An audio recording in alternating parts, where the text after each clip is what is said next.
First of all, I commiserate with the good people of Benue State, most especially the affected part where this atrocity is ongoing. But you see, the truth is, which we can't shy away from, our silence has contributed so much and prolonged this crisis.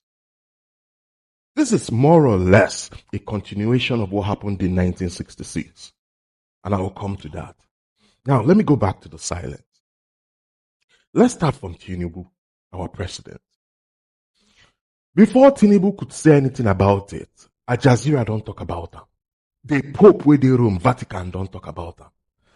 Other international media don't talk about them. It was in the night, towards evening, that he said about reconciliation. The governor should go make plans, call the warring parties, the Fulani and the farmers, and reconcile them. They should go for a negotiation, reconciliation meeting. What's that for? That was a slap. It doesn't make sense. It's more or less telling us the governor knows what's happening. Like, it's more or less telling us, you guys know the people perpetrating this act. And you're trying to tell the farmers to go sit down with their killers and negotiate. What? Not only for Nigeria, this kind of thing they happen. Not only for Nigeria, people where they displaced, go they IDP camps, they suffer. People where displace them, then go they carry them for private jets. They give them meal, chicken laps, then they enjoy. They give them good food, they employ themselves. That's you. And that has been the problem. Because we keep aiding this act. We keep encouraging this act from time to time. It's not up to a month the last incident happened in Benue State. Now, what's the governor doing? That's why most times I wonder why people went to elect a priest. I'm not trying to come against the man of God, but politics is not your calling. Politics is not your field. You for just day your field, reach out to they give people hope as a priest where you be. Not delving into a profession that you know nothing, absolutely nothing about. Now you sit there. Today you say your enemies in Abuja are the ones behind the crisis. Next tomorrow you go come out, you go tell us, say, foreigners, foreign Fulani headers Marudas came with guns. What's that? Now, do you know what you are doing? You are just buying into that narrative Buhari sold to us. Because I think Buhari was the closest man that was supposed to end this Fulani farmer header clash with the Fulani and the nomadics and the farmers. But he ignored.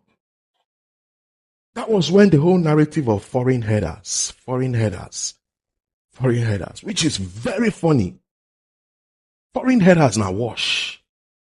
If you don't know, I'm now. What's foreign headers?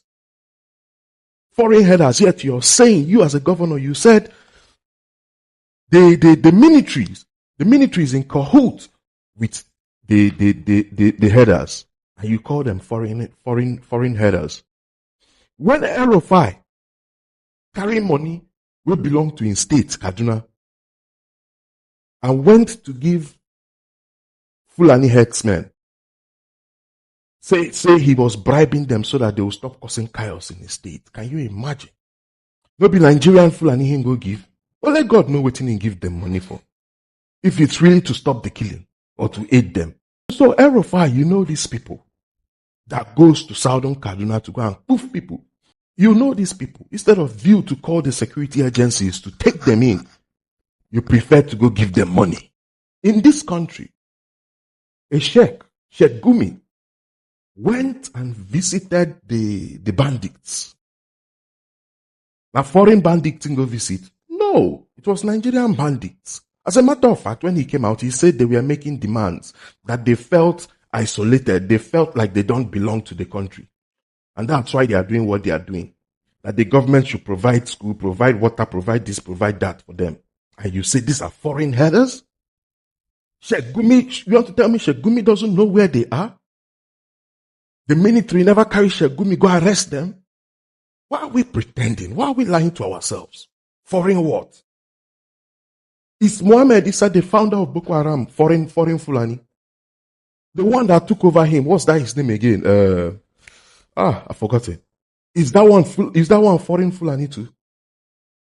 Why are we lying to ourselves? Why are we lying to ourselves?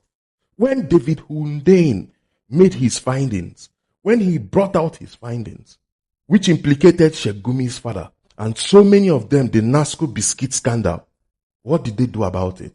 That implicated even the Minister of Communication at the time, somebody Issa, Muhammadu Buhari's Minister of Communication at the time. Are all those people foreign Fulani? That the Minister of Communication came out. What did he say? He said it was youthful exuberance. Everybody left him. Nobody spoke about it. With all his rhetorics that was all over the place, attack. Nobody spoke about it. And that's why I keep insisting our silence. The fact we've been silent on this matter is the reason why this matter keeps escalating. This is just a continuation of the Civil War. If you don't know it now. Because the same people will carry out the first crisis we ever had in Nigeria on the 29th of May, 1966. Now their children now, they do this one. The same people, their children, they do this one now for Benue State. They do for Plateau. They do for other places. The same people. This whole thing started in 1966. The world, the country was silent. Then go catch pregnant woman, tear her belly, remove her pikin. As at 1966, once you're an Easterner, you're nothing, you're just good for only one thing. Take you away. And the world was silent. When it came to 29 July 1966, this time it was in cahoots with the military. We all know about it. It's not hidden. Muntala Muhammad was the head. He headed the airport in Lagos that was named after him.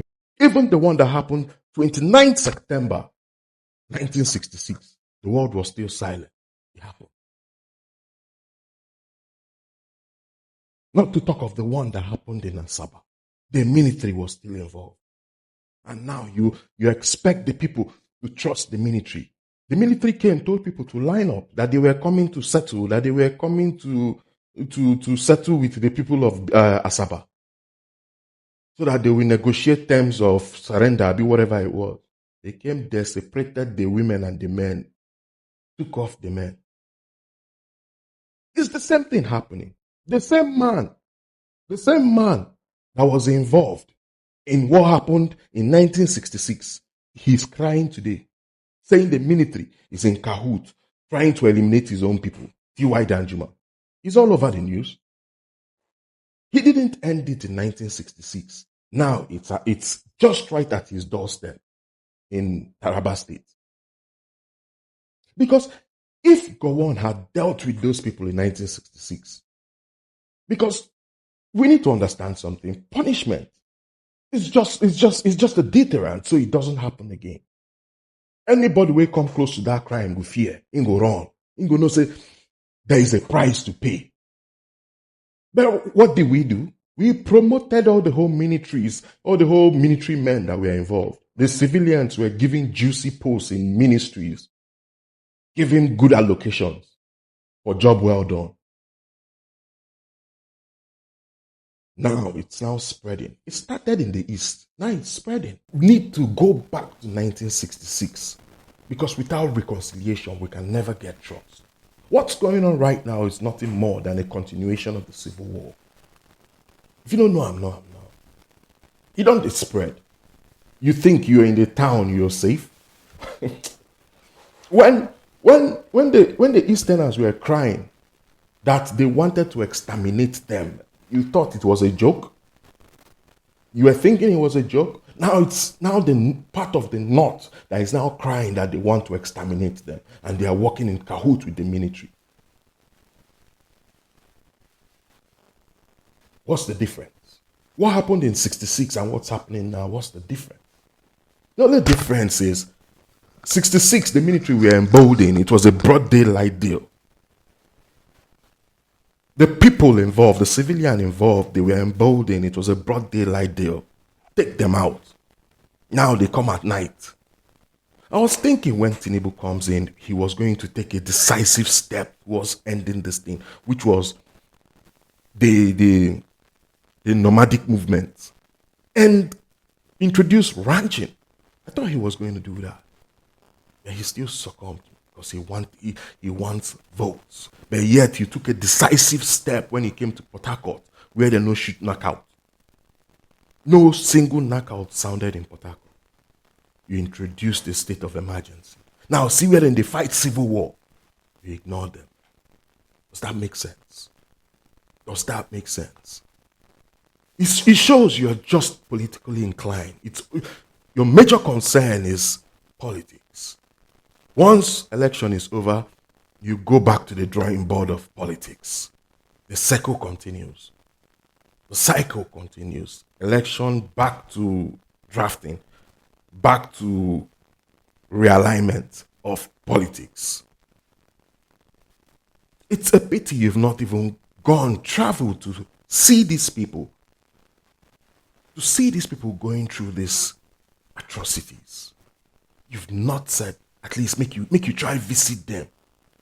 Every leader is supposed to be emotionally attuned to him people. Tinubu is supposed to go see them. Know how they did. I don't know who they advise you. But you're supposed to go see them, know how. Now human beings be that.